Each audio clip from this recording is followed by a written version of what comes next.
तो hello friends, welcome back to my channel. और friend, आज की वीडियो सीरीज के अंदर हम डिस्कस करने वाले हैं डेल्टा टू स्टार कन्वर्जन। और इससे प्लस लेक्चर में हम लोगों ने स्टार और डेटा कनेक्शन को देखा था।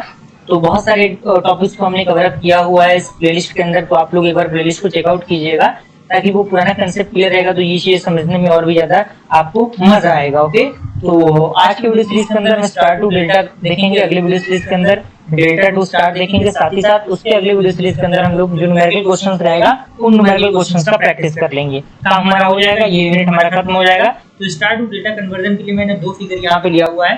पहला आप देख सकते हैं, ये फिगर है जिसमें आप देख सकते हैं स्टार का कॉम्बिनेशन आपको दिख रहा होगा। इसको हमें डेल्टा फॉर्मेट में कन्वर्ट करना है। ये आपका नोड है पी की और आर, और R1, R2 और R3 आपका दिया हुआ है। यहाँ पे RA इन दोनों रेजिस्टेंस के लिए RA लिया गया है, और यहाँ पे RB लिया गया है इन दोनों रेजिस्टेंस के लिए R1, R2 के लिए, और R3, R2 के लिए RC लिया गया है। और ये डॉटेड लाइन में रिप्रेजेंटेट किया गया है चीजों को।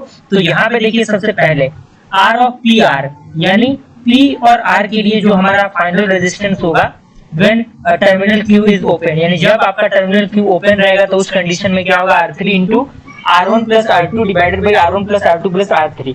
क्योंकि आपको पता होगा कि सीरीज और पैरेलल कॉम्बिनेशन किस तरीके से वर्क करता है। तो यहाँ पे R3 होगा और मल्टीप्लाई में क्या होगा, R1 R2 होगा प्लस करके, और resistance between terminal P and R with Q terminal, यानी P और R Q टर्मिनल के साथ ओपन इन फिगर 1, जो कि इस फिगर के अंदर आपको दिया हुआ है। तो यहाँ पे R ऑफ PR क्या होगा, R of A plus R of C, यानी P और R के लिए कौन कौन से होंगे, A के अकॉर्डिंग होगा, साथ ही साथ किसके अकॉर्डिंग होगा, C के अकॉर्डिंग होगा। तो यहाँ से हम क्या करेंगे, उसको पुट करेंगे।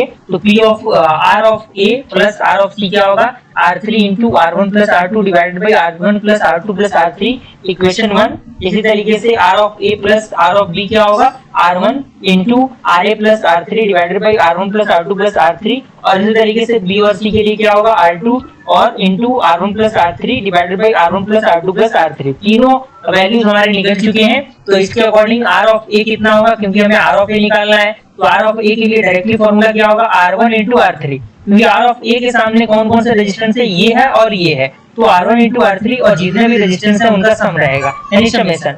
इसी तरीके से R ऑफ B के लिए हम बात करें तो R ऑफ B के लिए क्या होगा, R1 R2 रहेगा, R1 R2 रहेगा। उसके बाद आपका क्या होगा, यहाँ पे मल्टीप्लाई होगा और डिवाइड करके R1 plus R2 plus R3 होगा। इसी तरीके से R ऑफ C के लिए हम बात करें तो R3 और R2 रहेगा, मल्टीप्लाई में और डिवाइड में R1 plus R2 plus R3 रहेगा। तो इस तरीके से R ऑफ A आप लोग फाइंड आउट कर सकते हैं, B फाइंड आउट कर सकते हैं, C फाइंड आउट कर सकते हैं। एक दो बार आप चीजों को देखेंगे, सारी चीजें क्लियर हो जाएंगी। कोई बहुत बड़ा इसके अंदर रॉकेट साइंस नहीं है, और मुझे पूरी उम्मीद है कि ये चीज आपकी क्लियरली समझ में आ गई होंगी। ओके।